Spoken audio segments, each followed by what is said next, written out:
वो एक योद्धा था जिसे जन्म से ही मिला था दिव्यता का वरदान, जिसके शरीर पर था एक स्वर्ण कवच अमरता का प्रतीक। और आज हजारों वर्षों बाद एक सवाल सबके मन में है, कर्ण का कवच अब कहाँ है?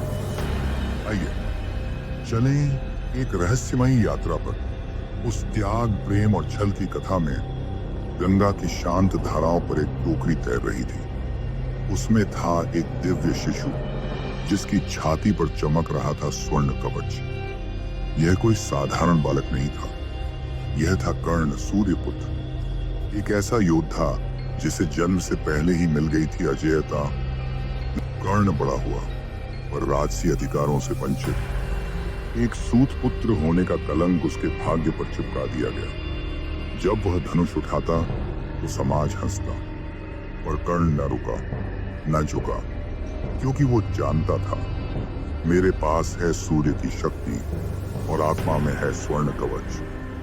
कुरुक्षेत्र का रण हो या दुर्योधन का सम्मान, जहां भी कर्ण खड़ा हुआ वहां शौर्य की मिसाल बनी। उसके तीरों की गूंज ने देवताओं को भी चौंका दिया। और लोग अब भी पूछते थे, क्या ये वीर केवल एक सूत पुत्र है? कर्ण की चुप्पी उसका उत्तर थी। एक दिन एक ब्राह्मण कर्ण के द्वार आया, विनम्रता से कुछ मांगने, और वो कोई और नहीं, स्वर्ग के राजा इंद्र थे, अर्जुन के पिता। उनका उद्देश्य था कवच और कुंडल को छीन लेना, जो कर्ण को अजेय बनाते थे। कर्ण जानता था ये छल है, और उसने फिर भी अपने शरीर से कवच उतारा। खून बहा, दर्द हुआ, और उसने मुस्कुराकर कहा, दे दो प्रभु, जब कोई याचक मेरे द्वार आया है तो मैं खाली नहीं जाने दूंगा। कवच गया, पर त्याग अमर हो गया। और क्या वो कवच वहीं समाप्त हो गया? कुछ पुराण कहते हैं वो कवच आज भी ब्रह्मांड के किसी कोने में सुरक्षित है। कुछ मानते हैं वो हिमालय की किसी गुफा में छुपा है, रहस्यों से घिरा।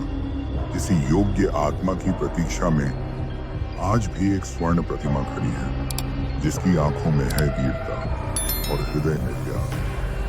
ये कर्ण है जिसे हम सूतपुत्र नहीं, दानवीर कहते हैं। त्याग और सच्चाई का कोई कवच नहीं होता, पर वह आत्मा को अमर कर देता है। कर्ण का कवच आज भी हमारे दिलों में है, हर उस क्षण में जब हम बिना स्वार्थ के किसी की मदद करते हैं। और अंत में वो दिव्य कवच आकाश में विलीन हो गया, बन गया सितारों का हिस्सा। जहां से वह हमें ताकता है, पूछता है, क्या तुम भी कभी बिना स्वार्थ के त्याग कर पाओगे?